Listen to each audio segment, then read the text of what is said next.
Okay, hello everybody, and welcome back to the Pacifist run.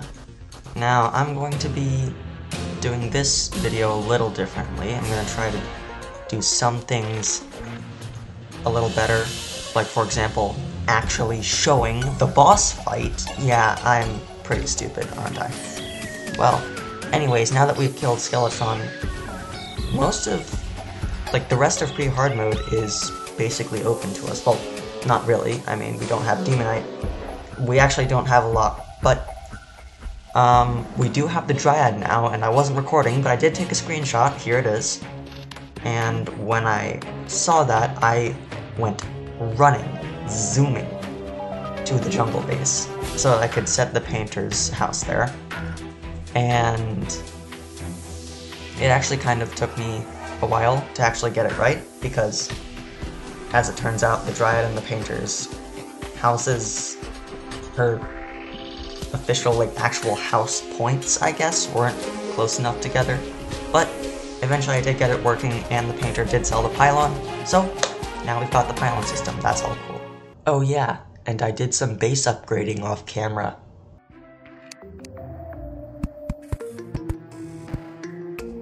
I've always wanted to say that.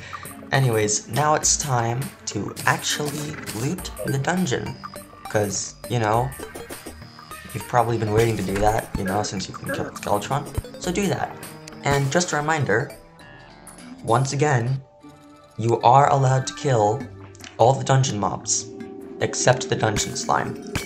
The reason why is because they drop bones, but the dungeon slime does not drop a bone at all, so you can't kill it.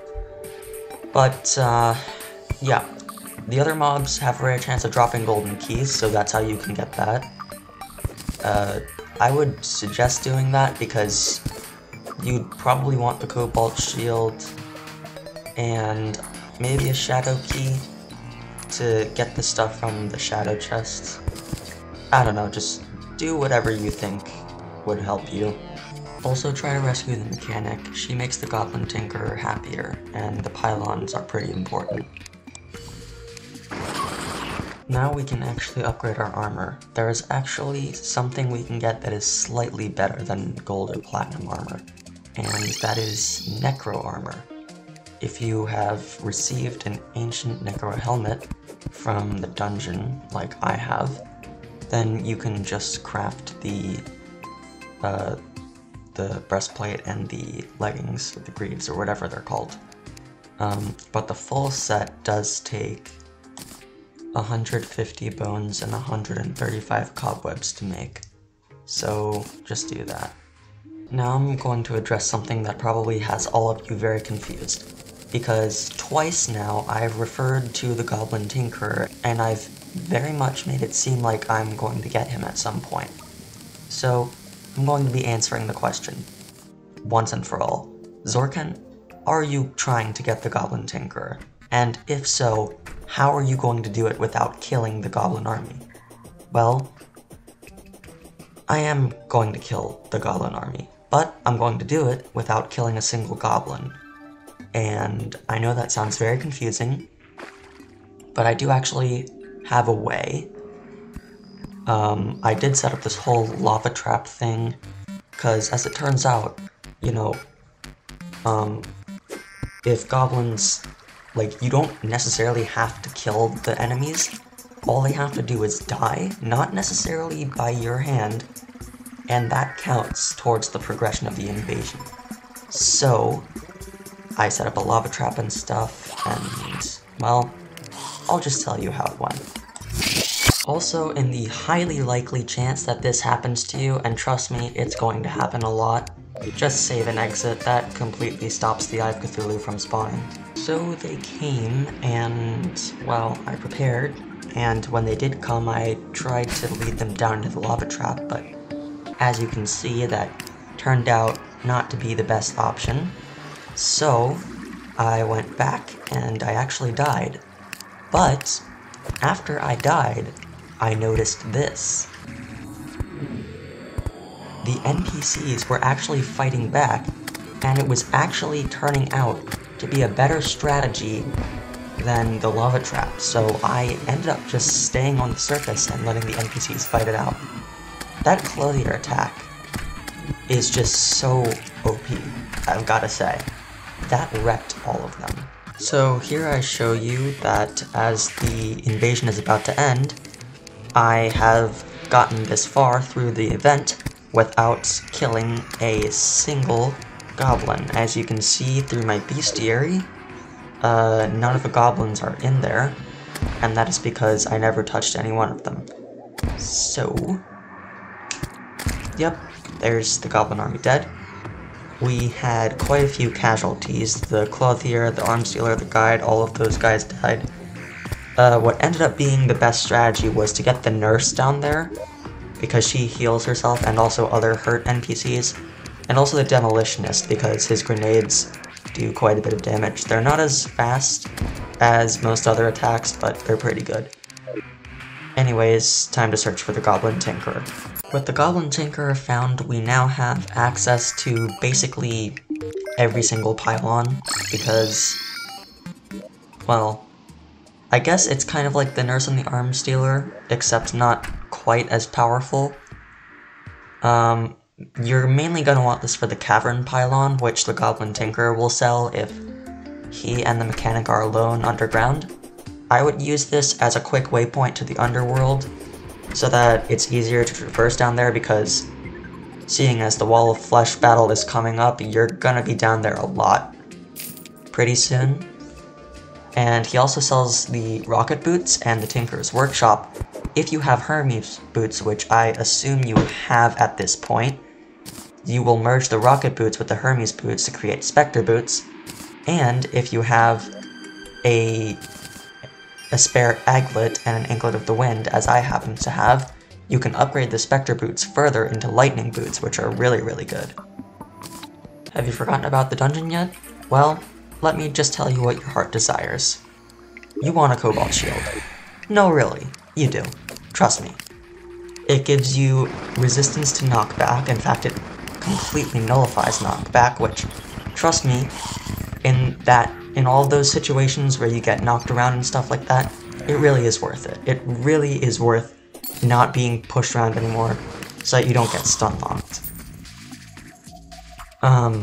Now, for this chest I got a Miramasa, which is not too great, since we're not going to be making the Night's Edge, but we did also get a Shadow Key, which will be useful because I'll also be able to loot the Shadow Chests now, which, I mean, a Flower of Fire would be nice. However, as my future self, who has already been through everything in this video, I do know that I don't get one, so I just end up selling everything, which is still convenient. And the other chests did have a Cobalt Shield, and one more thing, I don't remember what it was. I know it's been bugging you, so here you go. There. All better. See? Now you don't have to be mad at me. But anyways, yeah, I've set my spawn point up at the top of my little silo base now. It's basically a silo. And I made the sides actuated, or actuate, however you pronounce it. But anyways, I went down to the underworld, and as you see, this is exactly why I am telling you to use the cavern pylon, because you don't have to do this every time. But once I got down there, I tried to mine some obsidian, because I want to upgrade my Cobalt Shield to an obsidian shield so that I won't burn on the hellstone or hellstone bricks of some buildings, which do come up, and I mean, honestly, I'm just taking full advantage of the Tinker's Workshop, because now that we all know that it's possible to get it in Pacifist Run, use it to your full advantage, as I'm doing. Remember that door trick I told you about last episode with the Blood Moon and how zombies won't be able to open doors if you use it? Yeah, well, now you get to see it in action. It works. Boom. There you go. Do it. It helps. A lot. Trust me. Also loot shadow chests, because, I don't know, maybe you might find something more useful than I did. Who knows? Just know that you're probably going to have to dip out every few buildings, because you're going to be so overwhelmed with enemies that you just have to, you know, keep doing it. Just keep going away so that the enemies despawn. And this is why I really told you to get a cavern pylon, because if you have one, this will take a lot less time. It's that time in the video again. It's time where I do a big jump cut. Yay! The only thing I really do that's significant is just start getting a ton of planter boxes from the Dryad, which is the main reason I actually kind of wanted her in the first place, apart from the pylon, of course. Just try to get enough for each type of herb. Yeah. I guess that's all. Enjoy this little clip of the painter wrecking a jungle bat.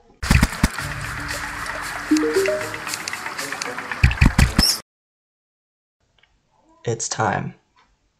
You know what I'm talking about. The goal of this episode. You know the video is nearing its close. You know it's gonna happen. The wall of flesh. The one thing standing between you and hard mode. And I've got to admit, I think we all know. This is gonna put the Pacifist Skeletron fight to shame. This is not going to be nearly as easy as Pacifist Skeletron was. This is actually going to require some forward thinking. Now, I've been practicing this fight on journey mode, you know, just in a separate world and whatnot, just so I can get a feel for what it might be like. And I tried a lot of techniques, and weapons, and loadouts, and most of them ended up like this. The main problem is that I wasn't dealing enough damage quick enough to the wall of flesh. I really needed to stay alive, and the water walking potion does help with that. Dodging skills, they are good, I guess, decent, but they're not gonna last forever. Your health will eventually deplete. So the main focus here is damage. We're not doing enough damage to the wall of flesh. What would be good? We have Necro Armor, which has a set bonus to ranged damage. What's a good ranged weapon that fires quickly, can be accessed in Pacifist Run at the point we're at now, isn't too much of a hassle to get, and doesn't require a very big brain to use? What's this? Ah, of course! How could I forget about this weapon? Everyone meet our Lord and Savior, the Mini Shark. I mean, do I even have to say anything here? You all know where this is going. Shoot a shark, go pew pew. Yeah, this is what we're doing. This is how we're gonna win against the wall of flesh. Spoiler alert, I do win. And this time, I'm actually gonna show you the full fight, uncut, because I'm not stupid like I was a few days ago when I was editing the Skeletron episode. So, here's the full fight.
you go. All you need really is just decent dodging skills, a few buffs. I definitely used water walking. I think I used iron skin, regeneration, and also obsidian skin potion, just in case I accidentally fell in the lava.